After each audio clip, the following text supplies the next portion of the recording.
Very good afternoon to one and all present here.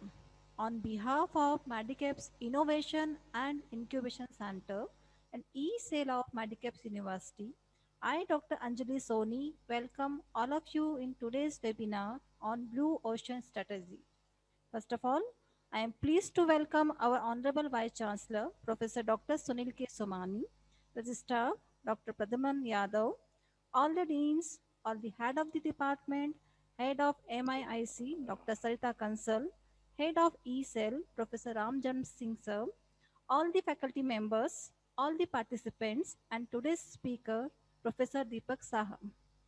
Medicaps is one of the brand names in the arena of technical education and is contributing in making Indore an educational hub. Since July 2000, Medicaps aims at creating an ideal ambience for budding technocrats and helping them to grow like true professionals.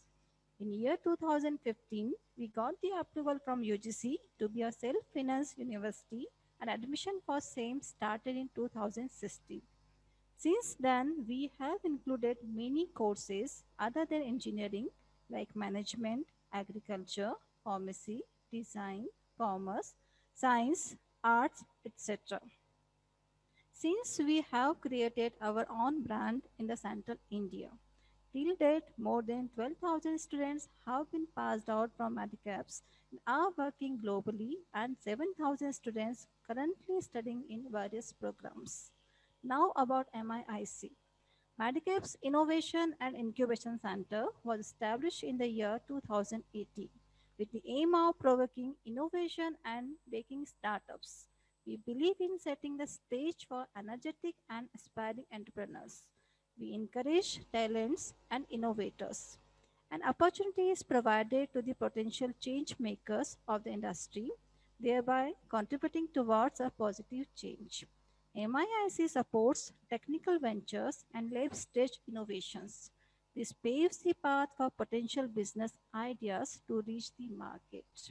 As we all are here to attend a webinar on Blue Ocean Strategy, we have with us today's speaker, Professor Deepak Saha. Professor Deepak Saha is the Assistant Professor in the Department of Management of Medicaps University and an active member of MIIC. He has 5 years of teaching experience. He is the founder of Flying Horse Advertising Pune, his own startup. He has done his MBA from ICFAI. His subject expertise is in marketing. I am so much pleased to invite such a personality to have an insight on Blue Ocean Strategy. Over to you, sir. Over to Deepak, sir. Yes, thank you, ma'am. It's audible, ma'am? Yeah, yes, it is audible. Yes.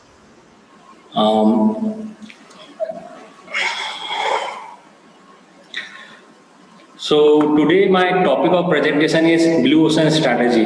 A lot we have heard about the Blue Ocean Strategy. So before starting the Blue Ocean Strategy, क्योंकि मैं marketing department से हूँ, सो कोई भी startup या कोई भी company का एक बैकबोन होता है मार्केटिंग डिपार्टमेंट. जब भी बात करते हैं, कभी भी कोई भी न्यू प्रोडक्ट लॉन्च होता है या न्यू कंपनी लॉन्च होती है, तो सेल्स जहां से पैसा जनरेट होता है कंपनी को, तो marketing act as a backbone for any company. Marketing manager के अंदर सेल्समैन काम करते हैं. सेल्समैन जब भी प्रोडक्ट को सेल करते हैं, डिफरेंट टाइप्स के कम्युनिटी या प्रोडक्ट हो सकते हैं, इंश्योरेंस हो गया, आपका रिटेल प्रोडक्ट हो गया, ठीक है. तो they are the ones who give the real feedback to the company कि कस्टमर को क्या पसंद आ रहा है, कस्टमर को प्रोडक्ट में क्या एडिशनल एड ऑन फ्यूचर करना है. तो कोई भी कंपनी सक्सेसफुल नहीं हो सकती अनटिल एंड अनलेस उनके पास इफेक्टिव सेल्स टीम या फिर दूसरे शब्दों में मार्केटिंग टीम नहीं हो. क्योंकि आज के समय में मार्केट, जैसा कि आपको पता है, अगर मैं कोई भी मार्केट की बात करूं, मार्केट आज के समय में बहुत वोलेटाइल है, जिसको डायनामिक बोला जाता है. क्यों? क्योंकि जो आज कंडीशन है, 2021 में कंडीशन है किसी भी कंपनी के रिस्पेक्ट में, वो सिनेरियो चेंज हो जाएगा 2025 में 2025 में जो सिनेरियो रहेगा, मार्केट सिनेरियो रहेगा, वो अगेन चेंज हो जाएगा 2030 में, ठीक है। तो इट केप्ट ऑन चेंजिंग, ठीक है। तो आज की मैं प्रेजेंटेशन में मैं आप लोगों को बताऊंगा कैसे इवॉल्व हुआ है मार्केट डिफरेंट एस्पेक्ट में, with respect to different commodity के रिस्पेक्ट में, डिफरेंट इलेक्ट्रॉनिक्स कंपोनेंट के रिस्पेक्ट में, ठीक है। तो उसके बारे में देखेंगे। तो blue ocean strategy, again blue ocean strategy जब मैं प्रेजेंटेशन दे रहा हूं आप लोगों को, तो आज की क्लास में मतलब आज के प्रेजेंटेशन में आप देखेंगे कि आपको पता चले कि रेड ओशन क्या होता है, क्योंकि जब मैं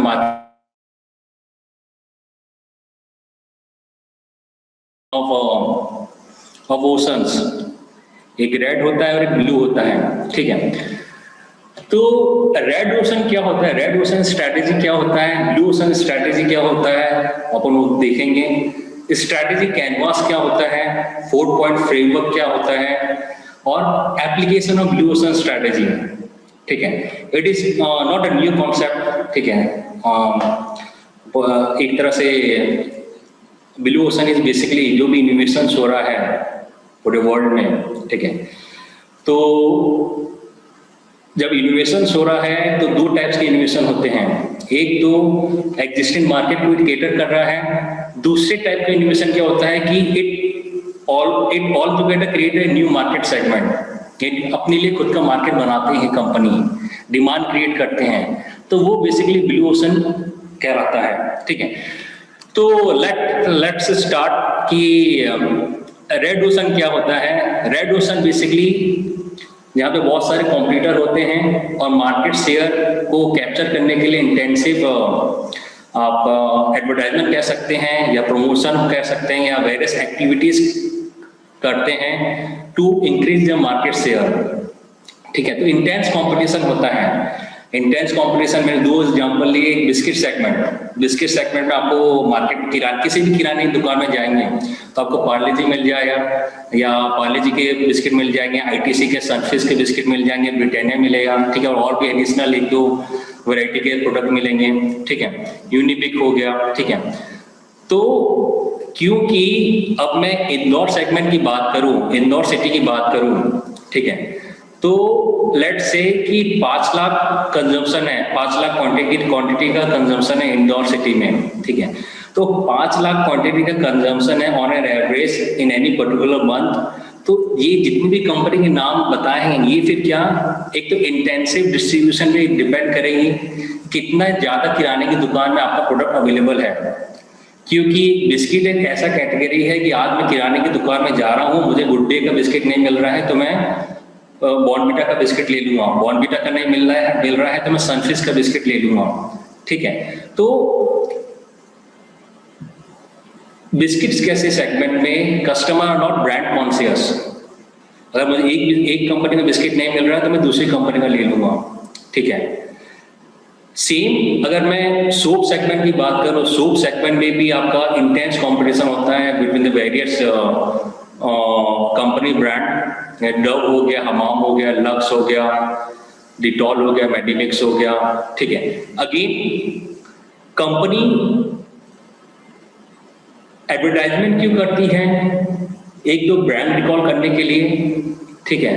ऐसा तो नहीं है कि आज आपने टेलीविजन में एडवर्टाइजमेंट देखा डव का तो आप इमीडिएट दुकान में गए डव साबुन परचेज किया, ये ना तो कंपनी का ऑब्जेक्टिव है ना ही ये आप करेंगे ऐसा, ठीक है। तो एक तो ब्रांड रिकॉल करने के लिए प्लस इमोशनल कनेक्ट। आज मुझे डव का एडवर्टाइजमेंट लॉन्च किया कंपनी, नया डव का एडवर्टाइजमेंट कंपनी ने लॉन्च किया, मुझे अच्छा लगा, ठीक है।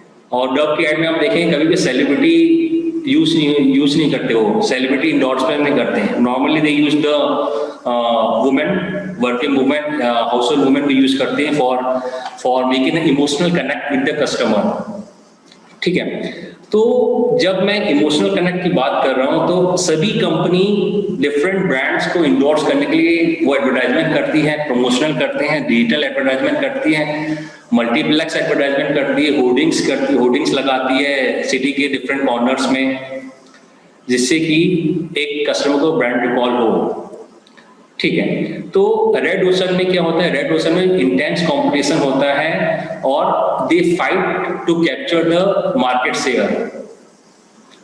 ठीक है, आप देख सकते हैं कि अभी गर्मी चालू होने वाली है। गर्मी में गर्मी जैसे चालू हुई मार्च अप्रैल में, आपको टेलीविजन में कोका कोला का इंटेंसिव तरीके से एडवर्टाइजमेंट दिखाई देगा। फिर आपको थम्स अप का दिखाई देगा, सलमान खान का ऐड आया या फिर रणवीर सिंह का ऐड आया। फिर आपको माउंटेन ड्यू, ऋतिक रोशन, डर के आगे जीत है।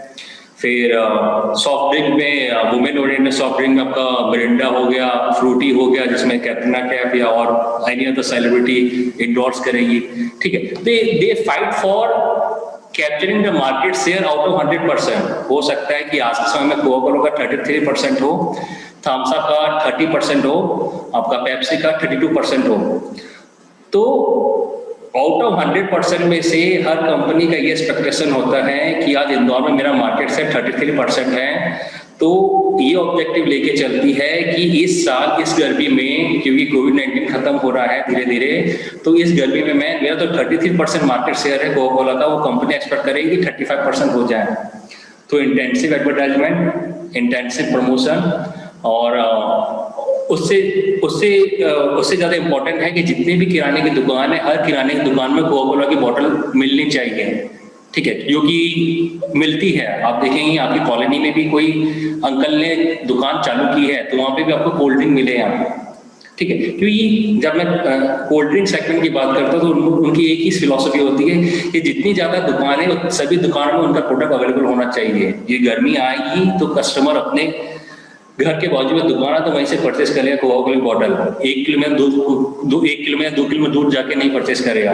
तो उनके एक ही फिलॉसफी डिपेंड, इंटेंसिव डिस्ट्रीब्यूशन के ऊपर फोकस किया जाता है।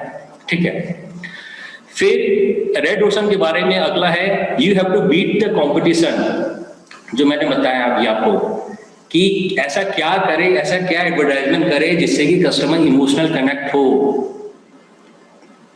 शादी का सीजन आने वाला अप्रैल में, तो ऐसा क्या एडवर्टाइजमेंट करे कि आज कोई भी शादी का मंडप है तो जिसके घर में भी शादी है वो पेप्सी को ना बुलाते हुए कोका कोला को बुलाए, कोका कोला का ऑर्डर करे, या कोका कोला को ना ऑर्डर करते हुए सॉफ्ट ड्रिंक का ऑर्डर करे, माजा हो गया या फ्रूटी हो गया, जो कस्टमर के लिए, जो बच्चों के लिए हेल्थ कॉन्शियस रहते हैं, हेल्दी ड्रिंक रहते हैं in comparison to soda product. ठीक है, तो उसी के बीच में फाइट रहती है to capture the market share red ocean में। ठीक है, अगला है आपका इसी में exploit the existing demand. Existing demand आज अगर मैं नूडल्स सेगमेंट की बात करूं तो नूडल्स में आपको सेजवान नूडल्स मिल जाए, जिसमें रणवीर सिंह आपको ऐड करता हुआ दिखेगा यूट्यूब में या तो टेलीविजन एड्स में। पतंजलि का आटा नूडल्स, मैगी का आटा नूडल्स है ना, Maggi masala, Maggi oats noodles. ठीक है, टॉप रमन, नॉर का हॉट एंड स्पाइसी। ठीक है, तो डिफरेंट ब्रांड्स अवेलेबल हैं, but they all have to exploit the existing demand. आज इंदौर में मान लो 10 लाख नूडल्स के पैकेट का डिमांड है किसी भी पर्टिकुलर आज के समय में, लेट से मार्च में 10 लाख नूडल का जरूरत रहेगा, नूडल पैकेट्स का जरूरत रहेगा। तो 10 लाख नूडल पैकेट की जरूरत में ही मार्केट शेयर कैसे कैप्चर करेगी ये कंपनी की। नेचुरल सी बात है कि मैगी, अगर इंदौर की बात करो तो मैगी ज्यादा चलता है, मैगी नूडल्स ज्यादा करता है, मैगी नूडल्स का ज्यादा मार्केट शेयर है इंदौर में। ठीक है, तो नेचुरल की बात है कि मैं 10 लाख का कंजम्पशन है तो ऑन एन एवरेज 7 लाख से ऊपर कस्टमर आपका मैगी नूडल्स परचेस करेगा। तो इतनी डिमांड है उतनी वो सप्लाई भी करेगा, जितनी कंजम्पशन रेट है उतने ही मैगी कंपनी, नेस्ले कंपनी उतना सप्लाई करेगा इंदौर सिटी में, जिससे कि सभी आउटलेट, सभी किराने की दुकान में मैगी नूडल्स अवेलेबल हो। ठीक है, पर केस थोड़ा अलग हो जाता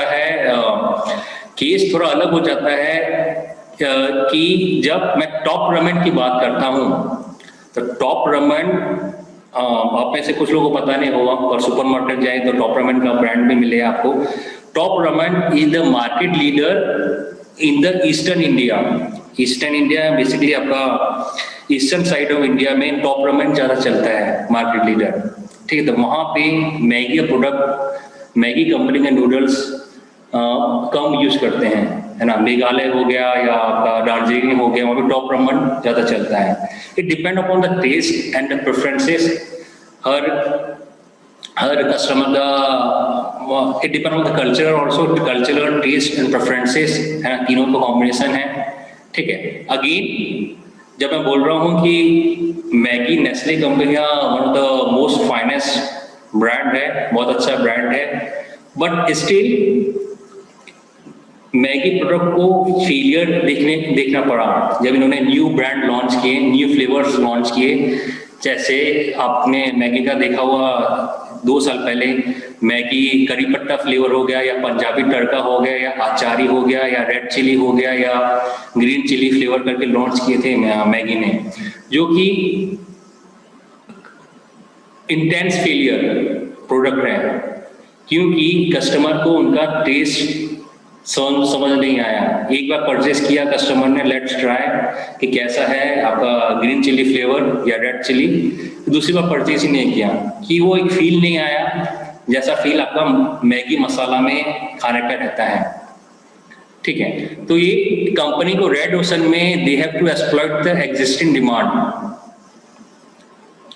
अगला है रेड ओशन में एक और स्ट्रेटेजी होती है, या तो आप डिफरेंशिएट कर लीजिए प्रोडक्ट को, या तो लो कॉस्ट में रखिए, ठीक है। डिफरेंशिएशन की बात करूं तो टूथपेस्ट कैटेगरी है ना, सबको पता है कि आप ऑलमोस्ट जो लोग किराने का सामान लेने के लिए जाते हैं कि सेंसोडाइन टूथपेस्ट महंगा मिलता है in comparison to the other product, है ना।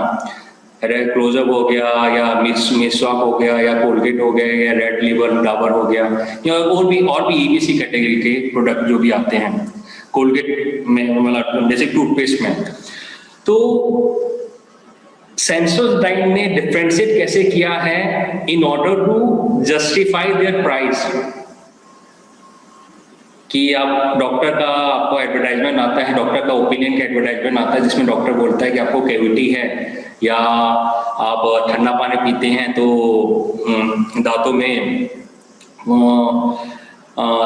कुछ फील होता है ना, झंझनाहट आती है, ठीक है। तो आप मिसवाक सेंसोडाइन यूज करिए, ठीक है। और कस्टमर का भी परसेप्शन ये है after using the Sensodyne, opinion ये है कि हाँ दांतों एक्सपेंसिव तो है, but at the same time दांतों की प्रोटेक्शन करता है इन टर्म्स ऑफ कैविटी या अदर प्रॉब्लम्स, ठीक है।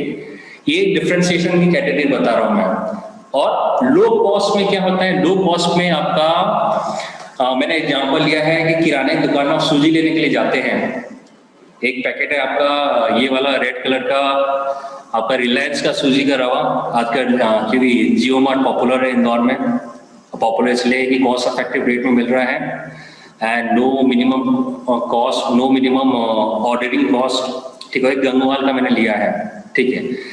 सो फॉर अ फैमिली के लिए ये इंपॉर्टेंट रहेगा कि गंगवाल का सूजी मुझे लेट से 40 रुपए मिल रहा है और मुझे रिलायंस वाला 30 रुपए में दे रहा है, सेम क्वांटिटी, ठीक है।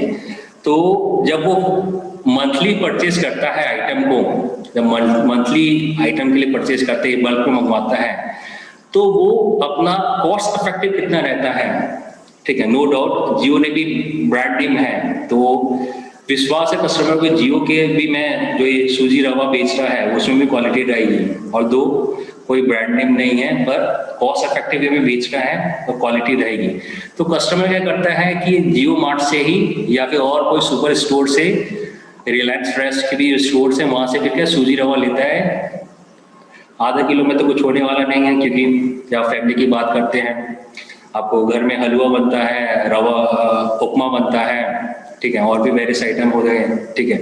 तो 3 या 4 किलो मंथली रिक्वायरमेंट होता है सूजी का, तो वो फिर क्या परचेस करता है आपका या तो जियो मार्ट से या फिर सुपर स्टोर से, टू सेव कॉस्ट, ठीक है। तो रेड ओशन में कंपनी क्या करती है, 2 टाइप की स्ट्रेटजी फॉलो करती है, या तो वो डिफरेंशिएट करे प्रोडक्ट को, या फिर और को फोकस करिए, या फिर लो कॉस्ट। ठीक है, तो ये रेड ओशन के बारे में मैं आपको बताया। इसके बाद आता है ब्लू ओशन, जो मेन टॉपिक है आज का मेरा प्रेजेंटेशन का। ब्लू ओशन क्या होता है? ब्लू ओशन में जैसे कि आप देख रहे हैं 2 फिश पॉट है। एक फिश पॉट में बहुत सारी मछलियां हैं और दूसरा फिश पॉट खाली है, ठीक है। तो आप देख रहे हैं कि फिश पॉट में एक मछली उछल के दूसरे फिश पॉट में जाने की कोशिश कर रही है। तो बेसिकली जो फिश पॉट में इतनी सारी मछलियां हैं, they are the red ocean, ठीक है। And they are the company actually competing in the existing market space, है ना। जो रेड ओशन की जो भी मैंने कैरेक्टरिस्टिक्स बताई डिस्कस की वो है। और ये company trying to create a blue ocean जहां पे कोई भी कॉम्पिटिटर नहीं है, आप देख सकते हैं खाली है बिल्कुल pot, and create its own market space, जो कि बॉटम लाइन है या कह सकते हैं ऑब्जेक्टिव है ब्लू ओशन स्ट्रैटेजी का, ठीक है। तो लेट्स स्टार्ट कि क्या है ब्लू ओशन स्ट्रैटेजी। देखिए, रेड ओशन में डिफरेंशिएशन और लो कॉस्ट के ऊपर फोकस करते थे। यहाँ पे डिफरेंशिएशन एंड लो कॉस्ट के ऊपर फोकस किया जाता है to create a new market space, कि नया मार्केट स्पेस क्रिएट करें and create a new demand. जब मैं न्यू मार्केट स्पेस की बात कर रहा हूँ, मतलब आपका ये वाला कैटेगरी जहाँ पे कोई भी कॉम्पिटिटर नहीं है, एंड जहां कोई भी कॉम्पिटिटर नहीं है, तो कंपनी अपनी स्ट्रैटेजी, रिसर्च एंड इनोवेशन के दम पे they try to create a new demand. Example है तौर पे आप लोग मैं बताऊंगा, ठीक है। अगेन कंडीशन में very, but let's see example के तौर में देखेंगे कि एप्लीकेबल है कि नहीं। सो ब्लू ओशन स्ट्रैटेजी में अगेन फर्स्ट पॉइंट जब मैं बोल रहा हूं कि to create a new market space, तो ऑटोमेटिकली अनकंटेस्टेड मार्केट स्पेस जहां पे कोई भी कॉम्पिटिटर नहीं है, ठीक है। एग्जाम्पल के तौर पे जब 2002 अप्रॉक्स में 2002 में तब एप्पल के फाउंडर स्टीव जॉब्स ने सिंपल आइडिया के ऊपर प्रोडक्ट का इनोवेशन किया था। स्टीव जॉब्स का कहना था कि ऐसा प्रोडक्ट इनोवेट करें जो बहुत सारे गाने छोटे से डिवाइस में रख सके एंड कस्टमर एंजॉय, तो बहुत सारे गाने को एंजॉय कर सकते हैं। तो ये सिंपल फिलॉसफी के ऊपर एप्पल के आईपॉड का आविष्कार किया गया, इनोवेशन किया गया स्टीव जॉब्स ने, ठीक है। At that point of time कोई भी ऐसा मेजर कॉम्पिटिटर नहीं था, बट स्टीव जॉब्स को मालूम था कि जो इनका इनोवेशन है, एप्पल का आईपॉड है, उसकी लाइफ स्पैन 2 या 3 साल तक की है, क्योंकि उस समय major competitor working on the launching of a big screen mobile phone, जिसमें आप मूवी तक स्टोर कर सकते हैं, डाटा के 32 GB 60 GB तक स्पेस क्रिएट करने पे फोकस था कि मोबाइल डिवाइस में, प्लस बिग स्क्रीन, प्लस आपका कॉलिंग भी हो सकती थी मोबाइल में, आपका जो आप लेटेस्ट मोबाइल फोन आप देख रहे हैं बेसिकली, तो वो सब फीचर्स थे। तो स्टीव जॉब्स को मालूम था कि ये जो इनोवेशन है ये आज के समय में तो नंबर पोजीशन में है। तो Steve jobs in fact Apple company ने एप्पल के आईपॉड को 2 से 3 साल के पीरियड में महंगे प्राइस में बेचा, जिससे कि कंपनी का R&D में जो भी इन्वेस्टमेंट हुआ वो रिकवर करे, जिसको अपन बोलते हैं मार्केटिंग के लैंग्वेज में रिटर्न ऑफ इन्वेस्टमेंट, ROI, ठीक है। तो कोई भी कंपनी, आप लोग मेरे कई लोग स्टूडेंट हैं, कल को कंपनी चालू करेंगे, ठीक है, तो मेन फोकस हर कंपनी में होता है कि मैं पैसा कैसे रिटर्न करूंगा, अनटिल एंड अनलेस सोसाइटी के वेलफेयर के लिए कोई स्टार्टअप हो, बट देन टू अपने फैमिली को सपोर्ट करने के लिए तो पैसा चाहिए, ठीक है।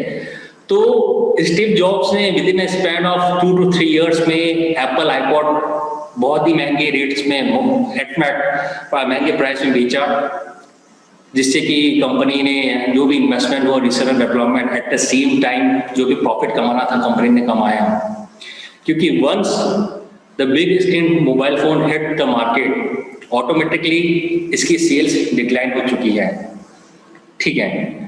तो जैसा कि आप लोगों ने कुछ लोग ने मार्केटिंग में पढ़ा हुआ हमारा BCG मैट्रिक्स, जिसमें कैश काउ, डॉग हो गया, स्टार परफॉर्मर हो गया, ठीक है आपका। तो ये उस कैटेगरी में आता है कि इसको डिक्लाइनिंग स्टेज में है। अगर मैं प्रोडक्ट लाइफ साइकिल की बात करूं, ठीक है, BCG मैट्रिक्स की बात करूं तो स्ट्रेटेजी यही रहेगी, जो भी पैसा कमाया एप्पल कंपनी ने वो फिर दूसरे न्यू इनोवेटिव प्रोडक्ट में इन्वेस्ट कर दे और इसको वाइंड अप करे एप्पल आईपॉड को। बट क्योंकि सेल्स अभी भी है, उतना डिक्लाइन नहीं हो रहा है, डिक्लाइन हो रहा है, बट जो 2002 की बात है उस रिस्पेक्ट में तो कोई कंपैरेटिव फिगर है ही नहीं। तो ये क्रिएट अनकंटेस्टेड मार्केट स्पेस के रिस्पेक्ट में, एक minute,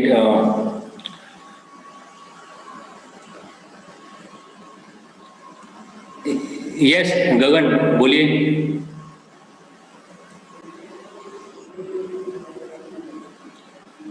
Gagan, Deepak, hello, Deepak sir.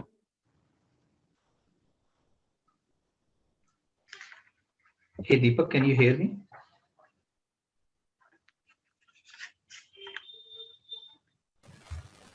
Hello Deepak sir. All the participants, if you have any questions, put it in the chat box. We will take it at the end of the webinar. It is requested to all the participants that please put your questions.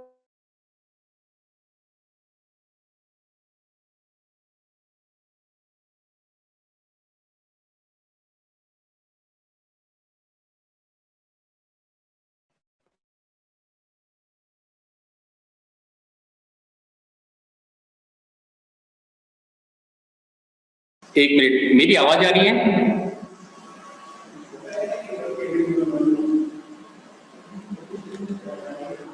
हाँ yes sir. है ना, ठीक है sir, चालू करते हैं, है ना, प्रेजेंटेशन। तो ब्लू ओशन में अगला टॉपिक है, ब्लू ओशन में जो भी आपके डाउट्स है मैं प्रेजेंटेशन के एंड में क्लियर कर दूंगा, है ना। तो ब्लू ओशन में अगला है आपका, अगला है ब्लू ओशन में कि make the competition irrelevant. Competition irrelevant कैसे हुआ? आप लोगों ने भी देखा है कि एक समय जब अपन लोग 1990 में 1990 में ऑडियो कैसेट का जमाना था, सबसे ज्यादा हिट ऑडियो कैसेट्स चल रही थी, ठीक है। तो HMV कंपनी जिसका नाम चलता था ऑडियो कैसेट्स में, वो बंद हो चुकी है। सोनी की DVD या CD या VCR, ठीक है। तो ट्रेंड कितना इवॉल्व हुआ है over a period of time.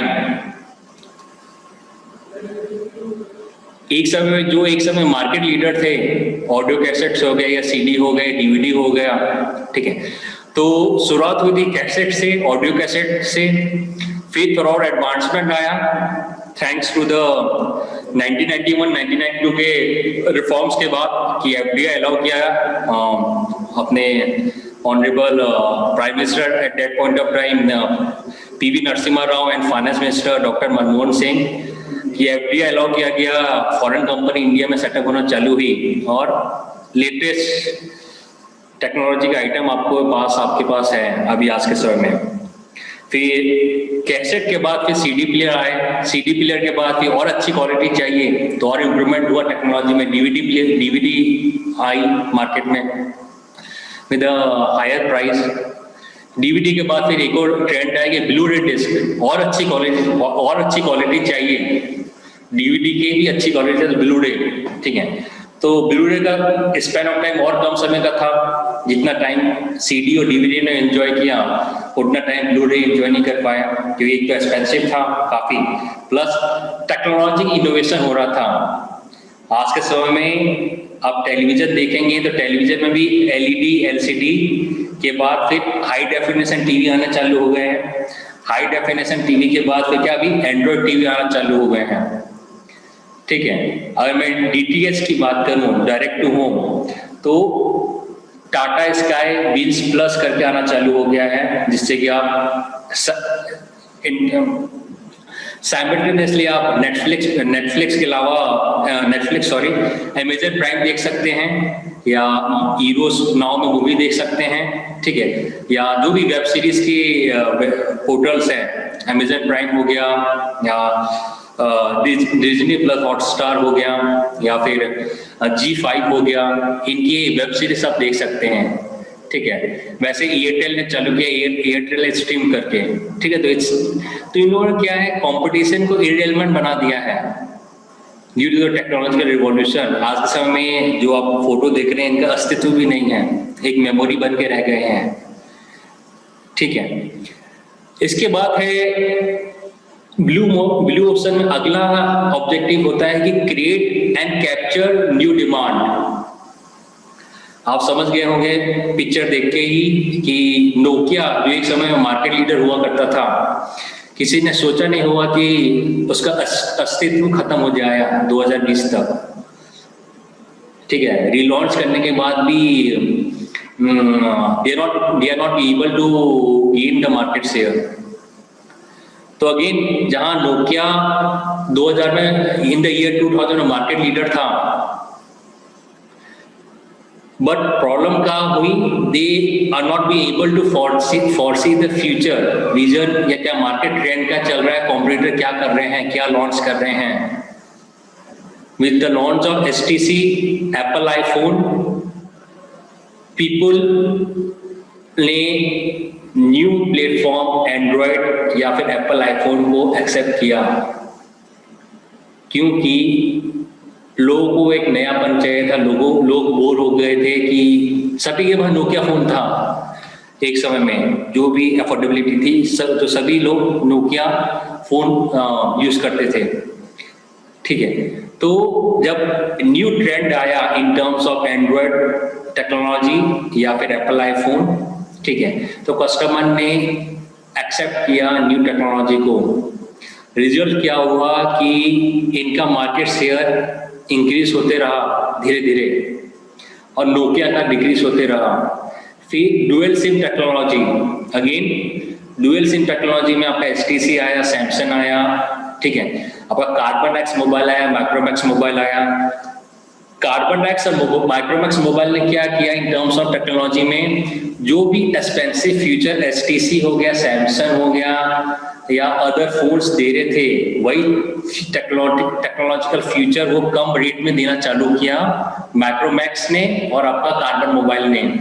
Result क्या हुआ कि रिजल्ट ये रहा कि जो मिडिल क्लास सेगमेंट है, इकोनॉमिकल, और या फिर कह सकते हैं इकोनॉमिकल क्लास सेगमेंट है, उन्होंने एक्सेप्ट किया माइक्रोमैक्स और कार्बन मोबाइल को, जिससे कि इनका मार्केट शेयर इंक्रीज हुआ।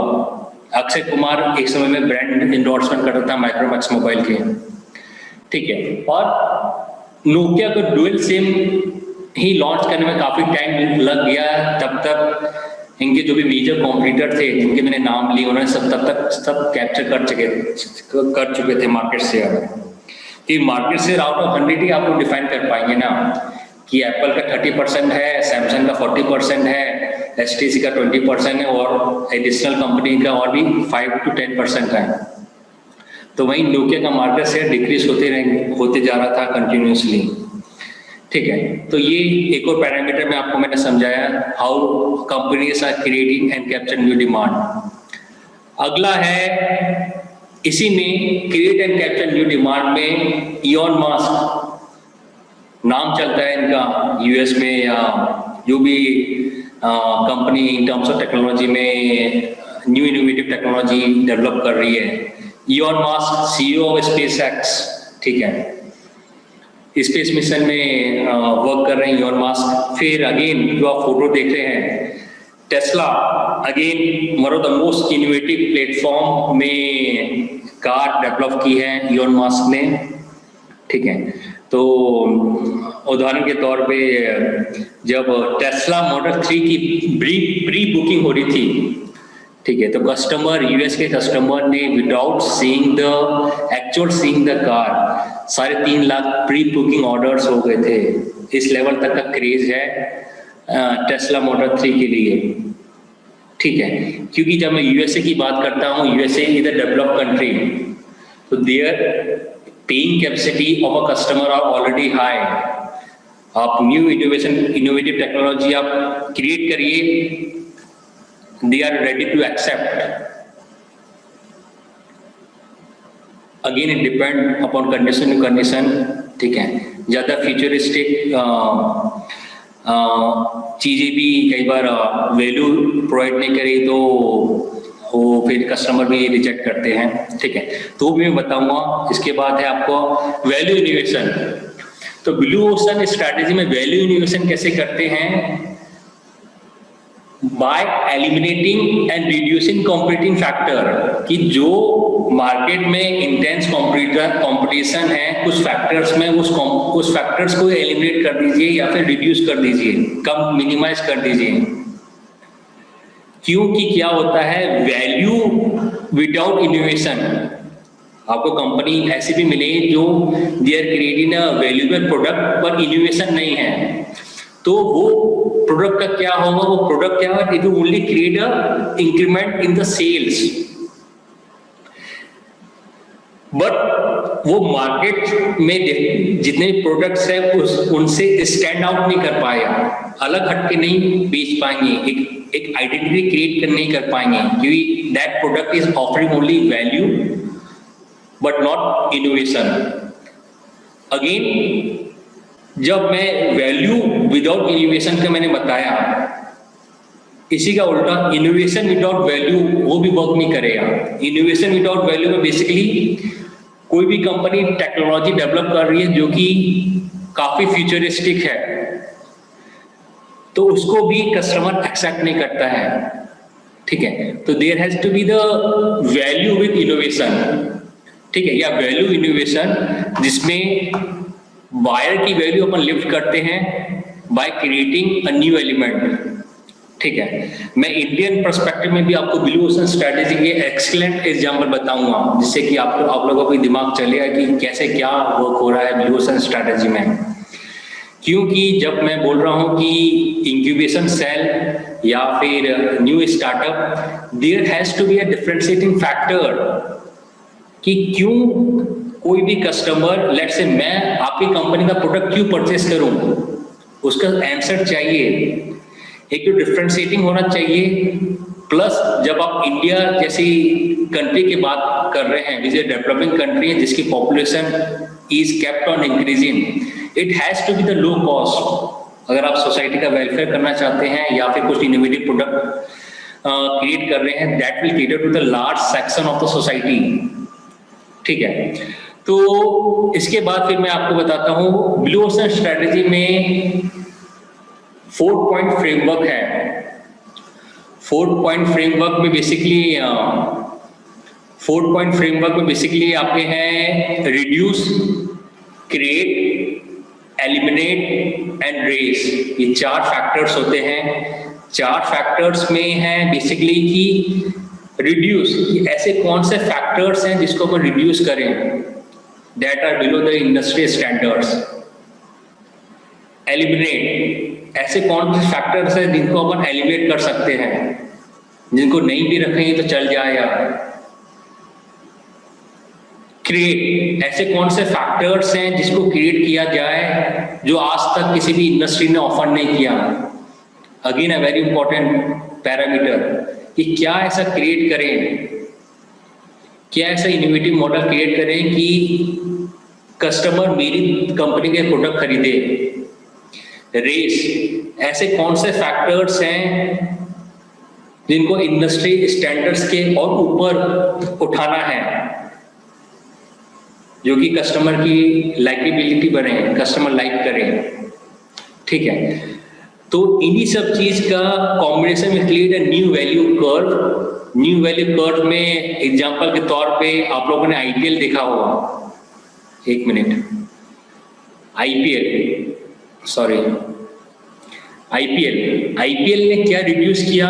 आईपीएल ने रिड्यूस किया बेसिकली, आईपीएल ने क्या रिड्यूस किया? आईपीएल ने patience for watching 8 hours long ODI match या फिर 5 डे टेस्ट मैच, यहाँ पे टेस्ट मैच है, मैंने ओडीआई लिख दिया, सॉरी। तो टेस्ट मैच 5 दिन का चलता था, 4 दिन तक चलता था, तो पेशेंस चाहिए, प्लस आपको कंटिन्यूअसली मॉनिटर करना पड़े क्या मैच का स्कोर है, जिनको इंटरेस्ट रहता है लोग। तो IPL is a excellent example of blue ocean strategy, जिसने रिड्यूस किया आपका patience for watching 8 hours long game. Eliminate क्या किया? एक्सपेक्टेड टाइम 3 घंटे में खत्म हो जाता है। कंपीट क्या कर रहा है? कंपीट विद फुटबॉल गेम, जो वो भी 2.5-3 घंटे का रहता है। प्लस रेस क्या किया? Raise it raises the factors at the pace of the game. आप गेम देखते हैं तो हर ओवर में छक्का लग रहा है, चौका लग रहा है, कोई आउट हो रहा है, किसी ने कैच छोड़ा, तो एक्साइटमेंट क्रिएट होता है। Plus background noise of the audience, excitement. आप देखते हैं कि आप ये फैमिली के साथ देख रहे हैं तो फैमिली भी इंजॉय करती है कि उसने, कोई प्लेयर ने कैच छोड़ा या फिर छक्का मारा, चौका मारा, दे आल्सो एंजॉय, तो फैमिली के साथ देख सकते हैं। प्लस रेस क्या किया? Pool of young talent, again a very important parameter. पहले क्या होता था कि कुछ प्लेयर्स खाली रणजी तक ही पहुंच पाते थे, रणजी ट्रॉफी तक ही पहुंच पाते थे, इंटरनेशनल क्रिकेट नहीं खेल पाते थे। तो वो चीज को अवॉइड हुई इसमें। आप देख सकते हैं डिफरेंट स्टेट्स की जो टीम होती है, बेंगलोर हो गए, पंजाब हो गए, या फिर चेन्नई सुपर किंग्स हो गए, तो they employ local talent from their own states या फिर पैन इंडिया लेवल में जिसका भी परफॉर्मेंस अच्छा है इन डिफरेंट रीजनल या स्टेट लेवल टूर्नामेंट में। तो आप देख सकते हैं कि डिफरेंट टीम्स में अलग अलग न्यू प्लेयर्स को मौका मिलता है, ठीक है। तो एट द सेम टाइम अगर वो मौका नहीं मिलता तो इंडियन क्रिकेट टीम जो आज है इस लेवल तक पहुंची, वो नहीं हो पाती। Again thanks to IPL. Create क्या किया? क्रिएट अ न्यू इंडस्ट्री और cricket plus entertainment, again a very important parameter of blue ocean strategy, जो आज तक किसी ने नहीं सोचा कि ऐसा भी हो सकता था। तो it create a new industry call cricket plus entertainment plus city royalty.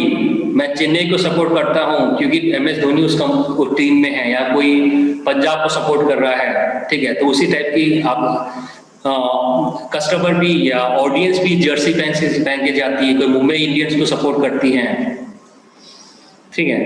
तो ओवरऑल देखिए इकोनॉमी में क्या इम्पैक्ट पड़ रहा है। इकोनॉमी में अगर मैं बात करूं तो लेट्स से इंदौर में मैच हो रहा है, कोई ऑडियंस, कुछ ऑडियंस मुंबई इंडियन को सपोर्ट कर रही है, कुछ ऑडियंस चेन्नई सुपर किंग्स का सपोर्ट कर रही है, दोनों का मैच होने वाला है मान लीजिए। तो उस कस्टमर एक्साइटमेंट में they will where the Jersey, T shirt या फिर जो भी accessories of Chennai super Kings हो गया या फिर मुंबई इंडियंस की पहनेंगे, है ना। तो दे विल स्पेंड रफली 1,000 रुपए स्पेंड करेंगे दुकान में। तो उससे क्या होगा, फिर वो दुकानदार फिर क्या करे, ऑर्डर करेगा कि मैच है तो जर्सी ऑर्डर करेगा जहां से ऑर्डरिंग बनती है, ठीक है। तो इकोनॉमी फ्लो होती है, flow of money into economy.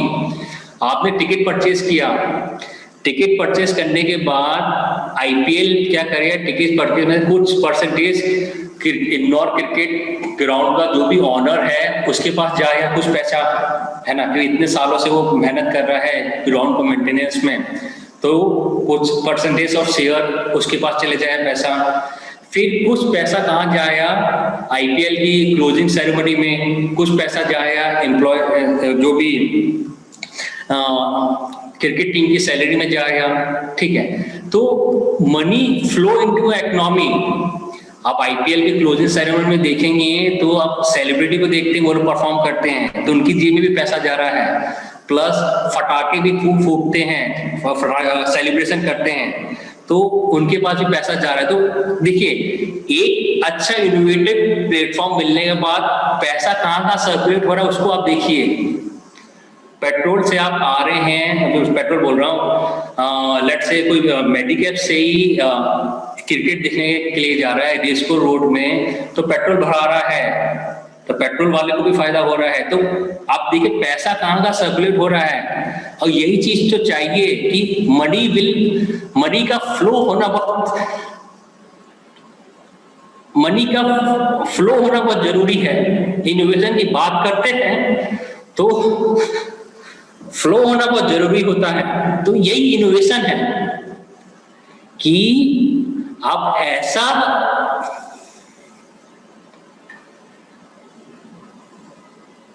एक मिनट में पानी पी लेता हूं।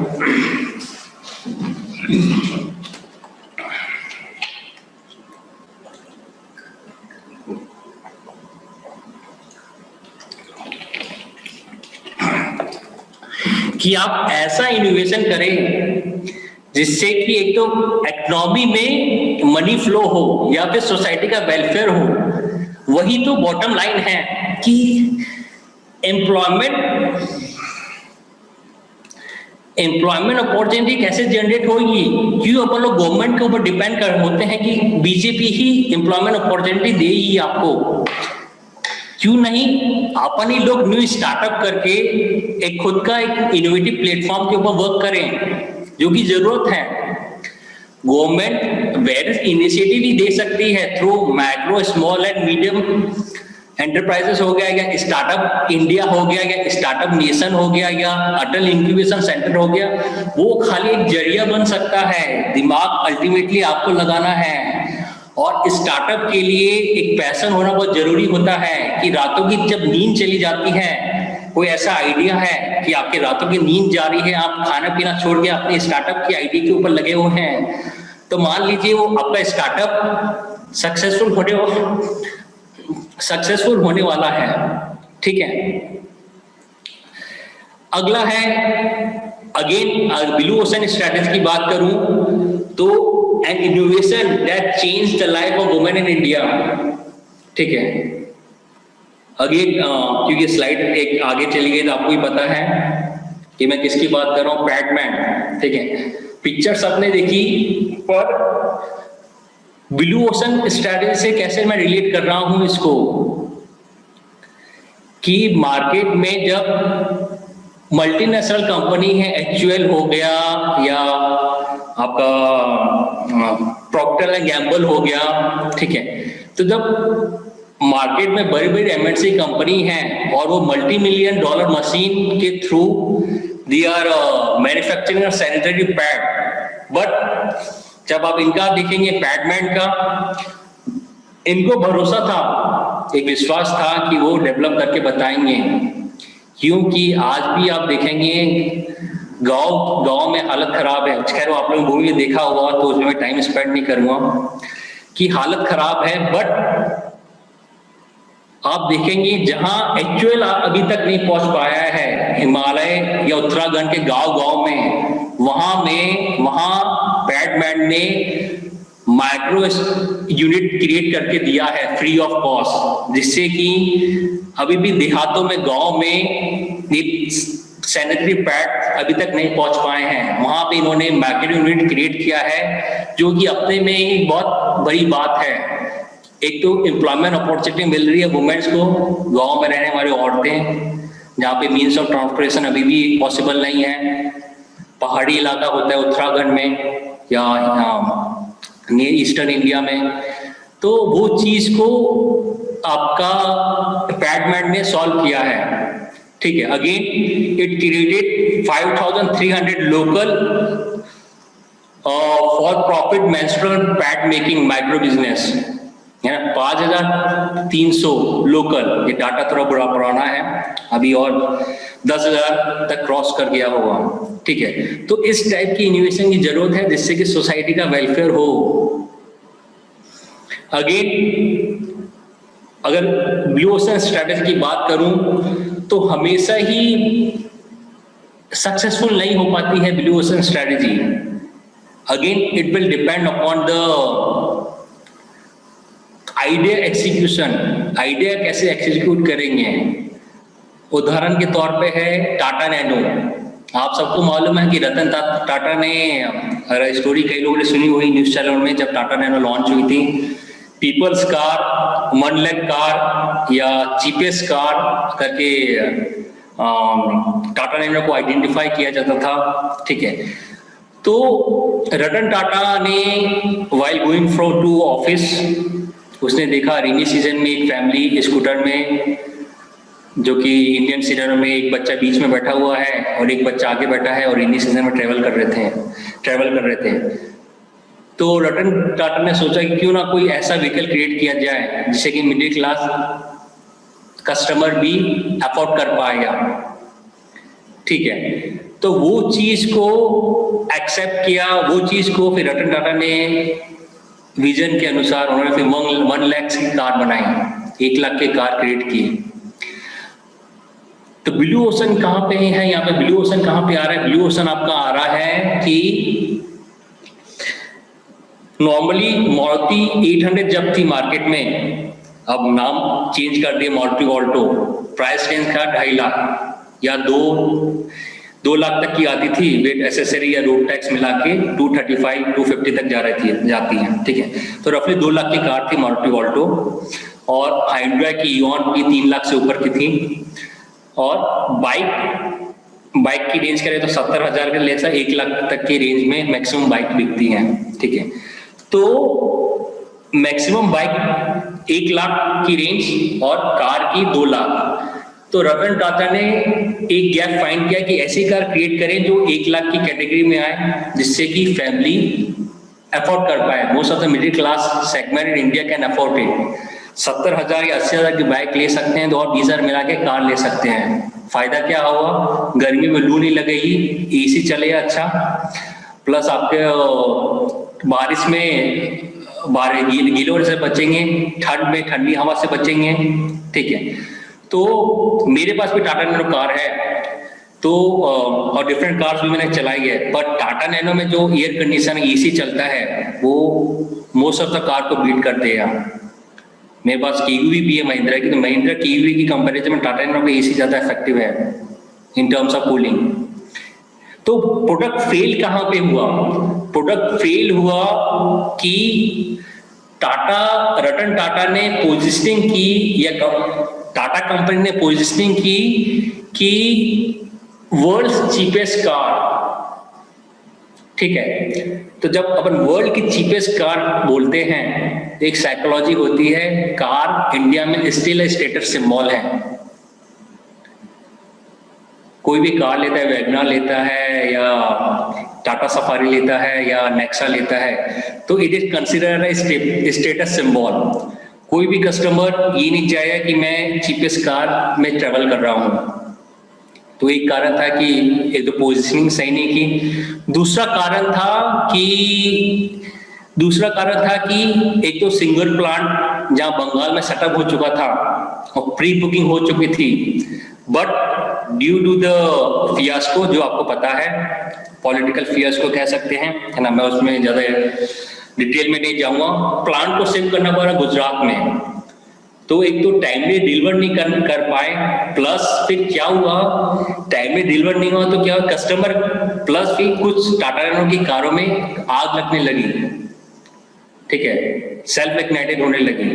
तो that changes the perception of some of the customer कि आग लग रही है, और कुछ कस्टमर को क्योंकि 1 लाख की कार इनोवेटिव प्लेटफॉर्म पे थी, पर क्योंकि एक तो डिलीवरी में लेट हो रहा था, प्लस सेल्फ इग्नाइटेड हो रही थी कुछ कारें, उस कारण से कुछ कस्टमर को परचेस करनी थी कि उन्होंने फिर अल्टरनेटिव चूज किया, मारुति ऑल्टो या अदर कार्स। प्लस एक और मेजर प्रॉब्लम थी कि जो डीलरशिप है, कोई भी डीलर है टाटा कंपनी का, वो भी इंटरेस्ट नहीं ले रहा था टाटा नैनो को सेल करने के लिए। क्यों नहीं ले रहा था टाटा नैनो को सेल करने के लिए? मेन रीजन था कि क्योंकि प्रॉफिट मार्जिन कम था, ये जो सस्ती कार थी प्रॉफिट मार्जिन कम था, तो डीलर क्या है, डीलर को पैसा कमाने से मतलब है, प्रॉफिट कमाने से मतलब है। तो डीलर ने फिर क्या किया, डीलर ने भी फिर आपका इंटरेस्ट नहीं लिया, तो सेल्समैन भी उतना फोकस नहीं कर रहा था क्योंकि प्रॉफिट मार्जिन कम था। तो अगेन शोरूम से फिर कॉर्नर में पड़ी रहती थी, या उसको हाईलाइट भी किया गया, तो हाईलाइट भी किया गया, पर सेल्समैन भी इंटरेस्ट नहीं लेता था, ना ही डीलरशिप इंटरेस्ट लेता था टाटा नैनो को बेचने के लिए। तो इसके लिए एक अलग स्ट्रेटेजी थी कि टाटा नैनो के अलग से शोरूम्स क्रिएट किए करते, जिससे कि डिफरेंट वेराइटीज ऑफ प्रोडक्ट है, डिफरेंट कलर्स में जो प्रोडक्ट है टाटा नैनो के वो डिस्प्ले में जाती है, ठीक है। और कस्टमर, एक और चीज बताता हूँ, कस्टमर भी हेसिटेट होता था। सिटीज में आप बेंगलोर जाओ, इंदौर जाओ, या बॉम्बे जाओ, दिल्ली जाओ, बड़े बड़े टाटा के शोरूम्स हैं दिल्ली, बेंगलोर में, मुंबई में। तो जो एक मिडिल क्लास सेगमेंट का है जिसको 1 लाख की कार परचेज करनी थी, वो भी हेजिटेट करता था कि मैं इतने बड़े शोरूम में जा रहा हूँ तो 1 लाख की कार परचेज करूंगा तो लोग कैसे रेट करेंगे, ठीक है। तो ये कुछ कारण हैं जिनके कारण सेल टाटा नैनो अभी मार्केट में अवेलेबल नहीं है, ठीक है। इसके बाद अगेन एक और ब्लू ओशन स्ट्रैटेजी में एक और कंपनी के बारे में बताऊंगा, ठीक है।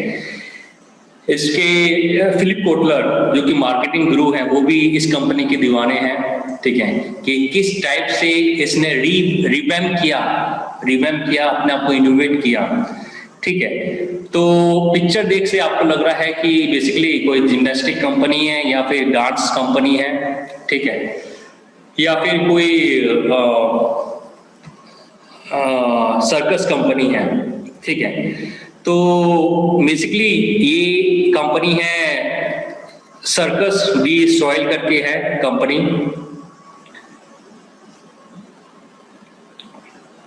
अगेन इसने ब्लू ओशन कैसे क्रिएट किया, ब्लू ओशन कैसे इस टाइप से क्रिएट किया कि सर्कस इंडस्ट्री, आप देख सकते हैं इंडिया में भी बहुत सारी सर्कस कंपनी मिलेगी आपको, गर्मी में मेले में मिलेंगी, मेले में आपको देखने को मिलेगा सर्कस, ठीक है।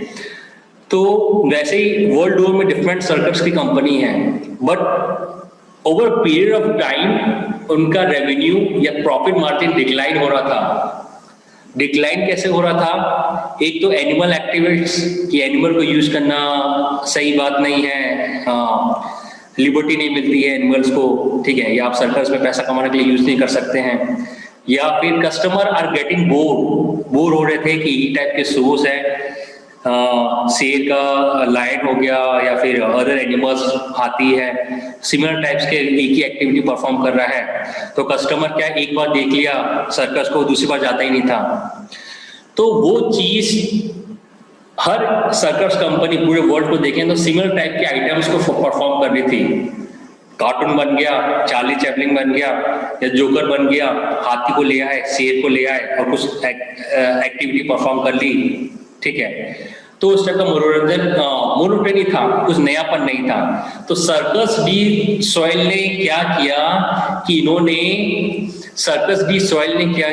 इन्होंने ब्लू ओशन क्रिएट किया by creating a fun, second point है thrilling experience, fourth point है, third point intellectual sophistication in terms of storytelling, या कस्टमर को इंगेज करने के लिए डिफरेंट टाइप्स के थीम्स के ऊपर सर्कस किया इन्होंने।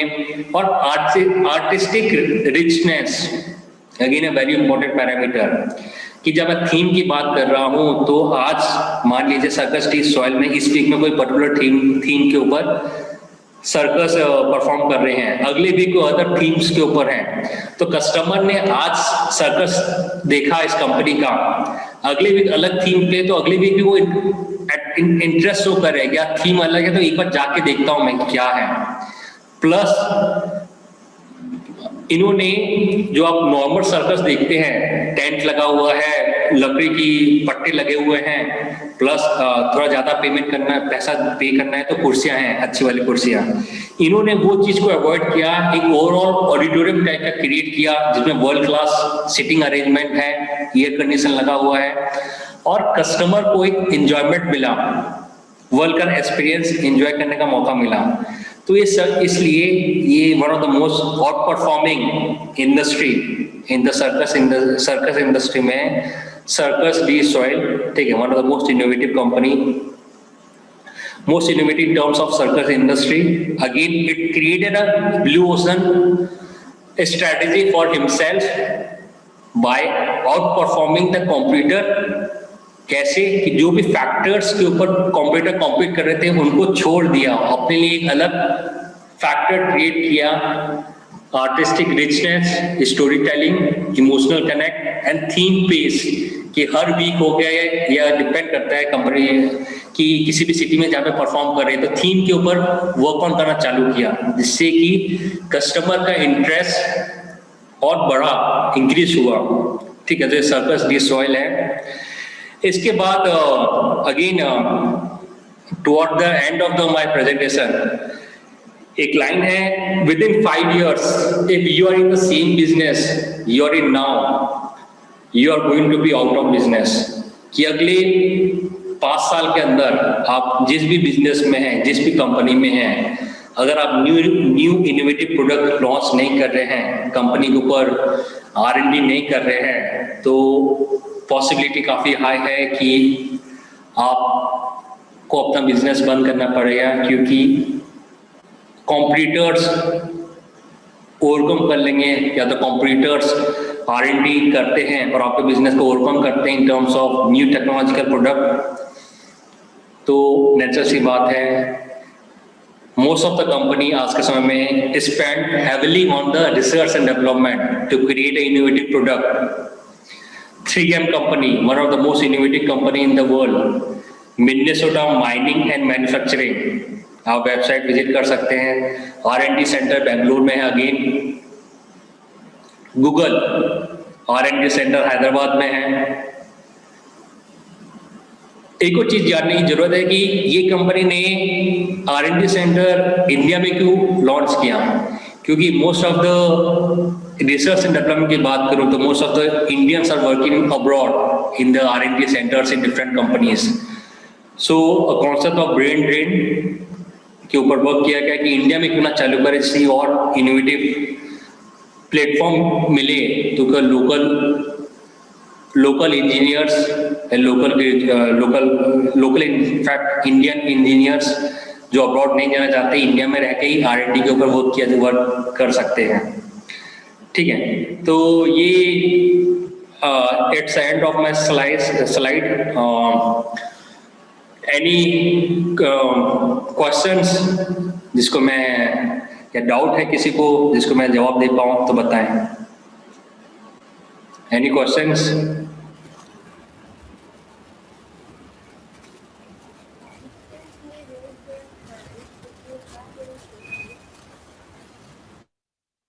All of you can unmute yourself and ask question.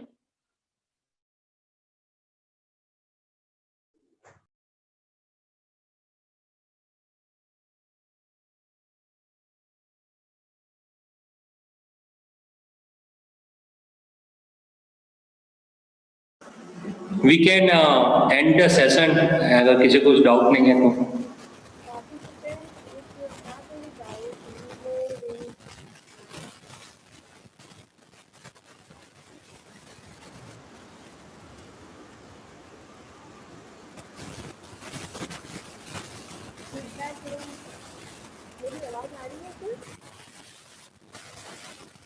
नहीं आ पा रही है।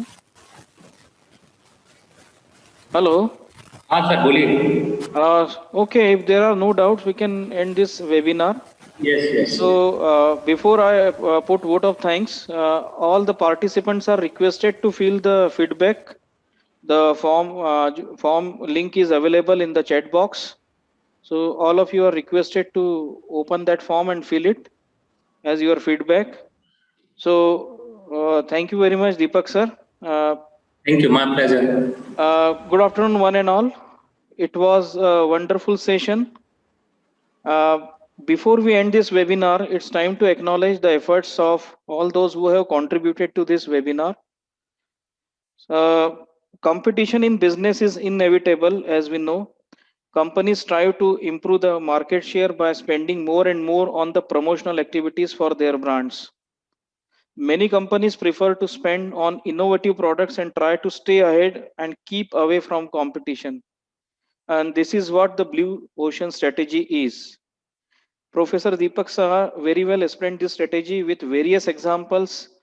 A special mention is of Apple's iPad, then SpaceX, IPL, and Circus du Soleil.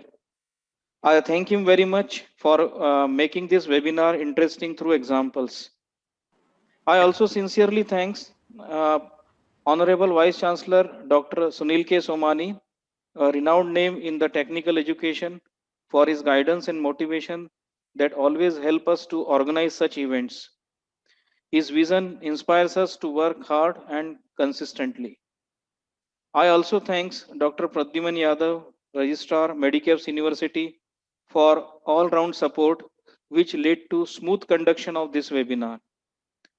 I also thanks Dr. Sarita Kansal, Head Medicaps Incubation and Innovation Cell, and Professor Ramjanam Singh, Head E-Cell, for all their support to organize this webinar. I also thank Professor Dharmendra Mangal and all the members of MIIC for their support for this webinar. I would also like to thank the members of the supporting team, Mr. Surikant Soni, Ms. Amrita Mantri, and Mr. Gajendra Singh for their back-end support as always. And at last, I would like to thank all of the participants who made this webinar successful by participating in this webinar. I hope you would have understood the concept of Blue Ocean strategy and why it is important. With this, I come to end of this webinar. Thank you, Professor Deepak Saha, once again.